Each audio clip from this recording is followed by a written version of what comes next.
Hey, what's up, everybody? It's Steve again, Harmless Rebel, and I'm back with another hard rock and heavy metal update. First off, sorry it's been so long. It's been a rough month and a half or so. As I mentioned, I cracked one of my ribs and tore my stomach muscle, and I was in crazy pain. Then they had me on muscle relaxers and painkillers. I later found out they were opiates, and I found out the hard way when I stopped taking them. I had crazy migraines. I could barely get out of bed. I called my doctor. They said I was going through opiate withdrawals. So I had about 4 or 5 days of that. And then right as I started to feel better, my daughter came home sick with the flu. And because my body was already so weak from the injury and from going through the withdrawal and stuff, when I caught the flu from her, I caught it really bad. And I've had it for the last 2 weeks. And I'm just barely to the point now where I can talk without coughing too much. So if you saw the live stream that I did with Scott and Nathan last week or Friday, I was coughing a lot during that, and even that I was in a lot of pain. I was on painkillers, or not painkillers, but I had a lot of medicine for for the flu and all that stuff. So if you guys didn't watch that was a lot of fun. I'll put a link down below. Pretty much just me, Scott, and Nathan talking about metal. Had a lot of fun. I look forward to doing one of those again in the future. But let's go ahead and jump in. I'm actually going to start with an album from 1968. A little bit of, I guess you could call it proto-metal. It's definitely hard psych. And this is a killer album. A new shop opened up not far from my house called Meta Modern Music, I believe is what it's called. Young hippie guy runs the place, kind of cool guy. He's got some really nice stuff. Most of the stuff in his store wasn't stuff that I'm into, but I did run across a couple of gems, and one of them is this. This is the debut album from Gun, or The Gun. I've seen it both ways. This is an early pressing. I'm not sure when it's from. I couldn't get much information on this one. But it's the Blue Epic. So it's got to be late 70s, I'm thinking. Maybe early 80s. It's not new enough or late enough in the 80s that there's a barcode on it. So, but just killer hard psych. And one I highly recommend for you guys like Corey or Greeno, if you don't have this, you guys that are on the hard 70s kick, this definitely fits in there with that. Killer album cover. I can't think of the guy's name off the top of my head, but it's the same guy that did all the Yes album covers. This was his very first album cover. And again, for you hard rock guys, if you're into Blue Cheer, the early Blue Cheer, Pink Fairies, any of that stuff, I recommend picking this up. Next up, I talked about this a couple times during that live stream that we did. This is a side project or one of the projects from Chris Black. Chris Black really is just a straight classical metal guy. He put out the Dawnbringer albums. If you haven't heard those are really cool new wave of British heavy metal sounding albums. He's definitely into that early metal sound. And this is another project of his. This is High Spirits. I think this is the third full length from High Spirits, but there's a bunch of EPs and singles and a lot of cool stuff that he's done.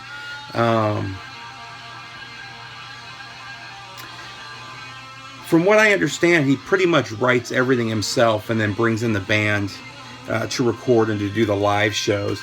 And it's funny, had I not happened across this on 20 Bucks Spin in the metal section, I wouldn't have guessed that this was a metal album. I mean, if you look at it, nothing screams metal.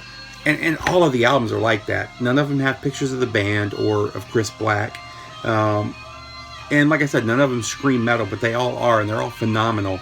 And this is like I said in that video, this is probably my favorite album from last year. I can't stop spinning this. I've already spun it 7 or 8 times. I downloaded the copy to my phone and I listened to it at the gym. Just can't get enough of it. It's a killer album. The other two albums are just as good. There's not a bad song on there. And the other thing I really like is he keeps the classic style of shorter albums full of quality music. I think that one clocks in at like 35 minutes, but it's 35 minutes of just straight amazing music. So highly recommend picking that one up again. One of the best albums from last year. And it definitely has that new wave of British heavy metal sound.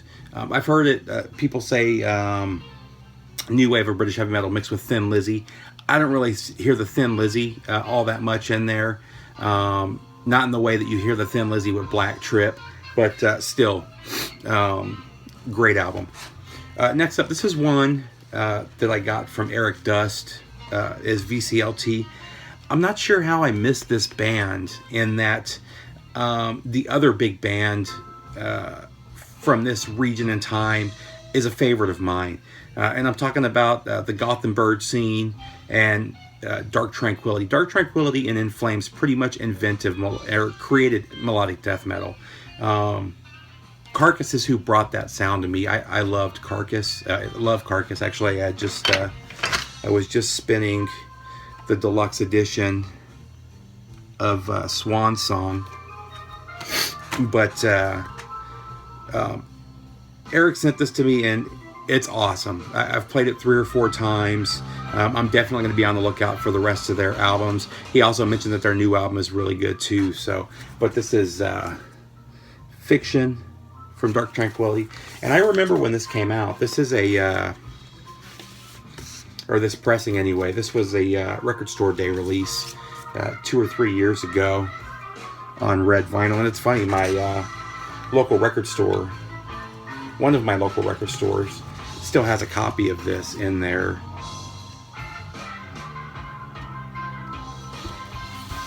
Record Store Day leftover section. This also came with a 7-inch. I don't have it here. It's with my 7 inches. In the background, we're listening to Rainbow live in Munich. This is 1977, October 20th, Munich Olympia Hall, Germany. Amazing live set from Rainbow. The band, I mean, it's Dio era Rainbow. It doesn't get any better. Who all's in? Obviously Blackmore, Dio. You got Cozy Powell on Bob Daisley and Dave Stone.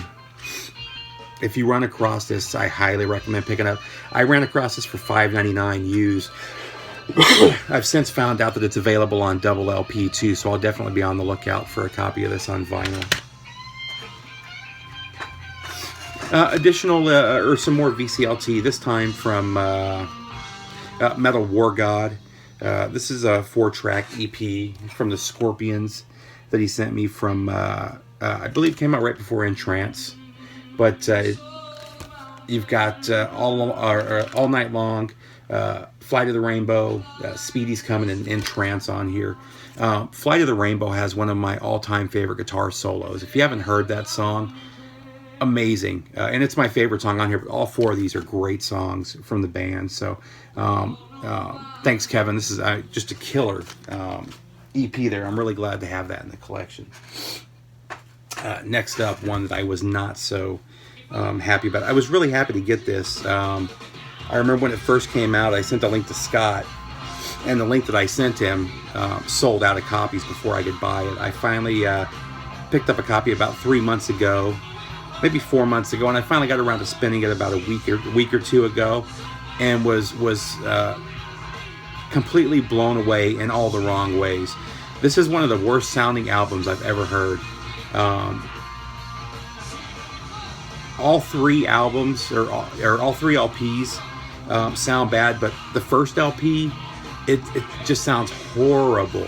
And it's not the pressing, it's the mastering. The highs are just mastered in a way that it just eats at your ear like By the end of the first LP, I had to stop. I couldn't listen to it. I waited like 2 or 3 more days before I played the second LP. That's how much the highs were bothering me, and it just screws it up. It's a good show. The band sounds good. It's just the mastering. But this is live Donington, Aerosmith Rocks Donington 2014, 3 LP and DVD set.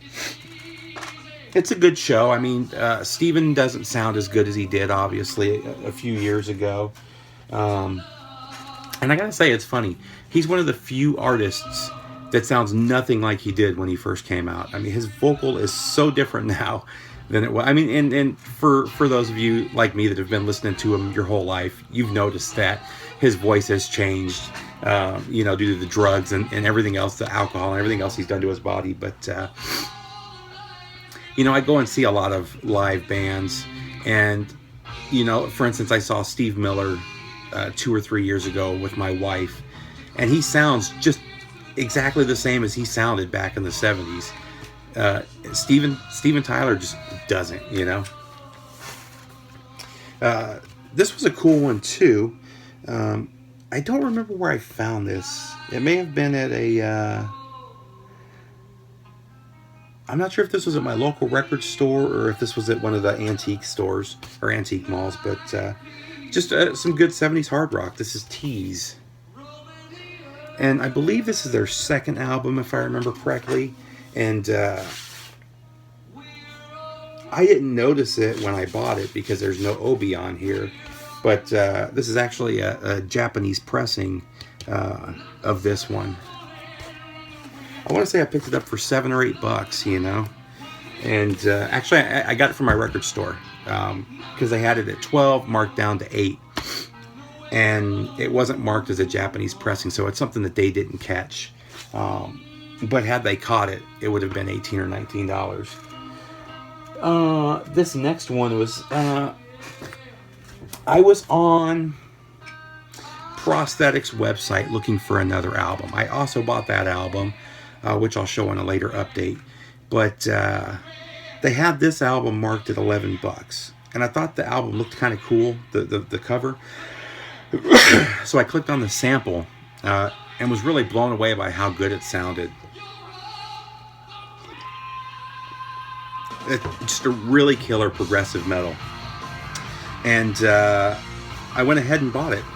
It's a band called Zaraxagil, and the album is World Builder. Apparently they released it on their own, and then Prosthetic re-released it with a new album cover. From what I understand, they were a Tolkien band. Tolkien meaning their first album were all songs about J.R.R. Tolkien's stories. And Zaraxagil is apparently the name of a mountain in Lord of the Rings. So with this album, they've gotten away from that. This is just straight up, just really killer progressive metal. And I really dug this. It's 4 songs. Each side is 1 song. And although all 4 songs have similar elements and sound real similar, the whole album doesn't sound the same, if that makes sense. It's got this really cool flow of ups and downs. There's not a lot of vocals on this. There's only each song being 7 or 8 minutes long, with maybe 30 or 40 seconds of vocals on each song. But definitely recommend checking this out, though. Really cool. I really like the artwork too.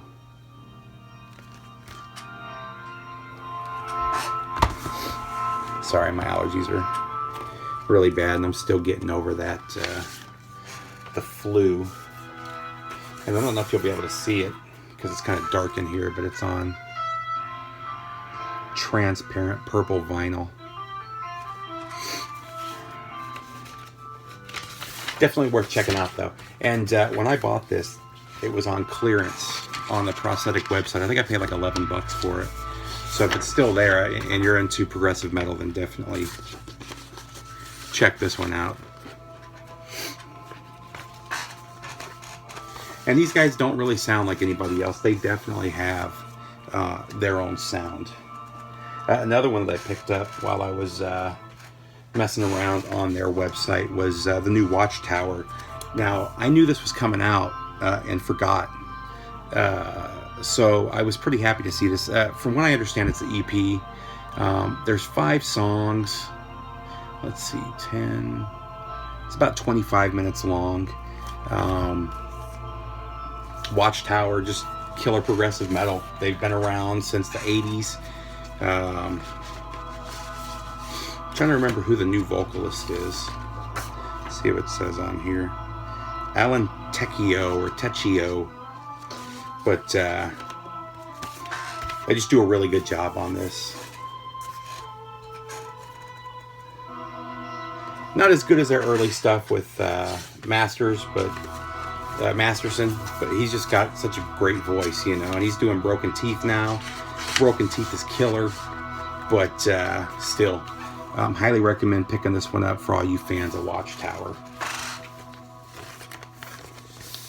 And I'm glad to see them putting out solid music again. I believe they have a full length coming out pretty soon. Next two, also picked up at my local store. They were having a sale. I had been watching these for a while. I thought that they were a little bit overpriced, and was able to get them for, I believe, $8 a piece. So with the sale they were doing. So this is Passage from Blood Rock, and then Whirlwind Tongues from Blood Rock. So that pretty much finishes up my Blood Rock collection. The only thing I need from them now is the live album. These aren't as good as their first 4 albums. Blood Rock's 1 through 3 are my favorite, and then their 4th album's also really good. These aren't as good, but it's still, you're not going to go wrong if you're into 70s hard rock.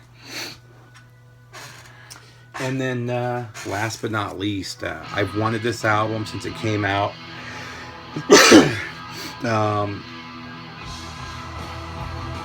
I've been looking for it for quite some time. Every time I would run across it, I either wouldn't have the money, or I would get the money shortly after and it would already sell out.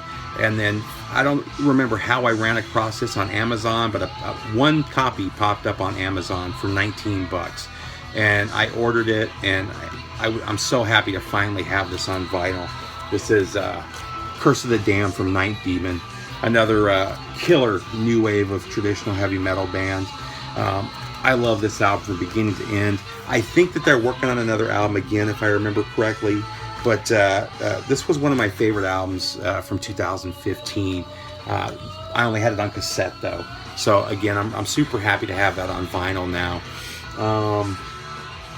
I still need their EP, which, you know, I know it's on Discogs for a decent price. I'm eventually going to have to just pay up and grab it. And I've heard Nathan was saying that the EP is even better than this album. But this album's amazing. But that's it pretty much, guys. I'll have another update pretty soon. I've got another stack back there. It's been so long since I did an update, and I was already behind on updates then. So I'll try to keep them coming with some regularity now that I'm starting to feel better.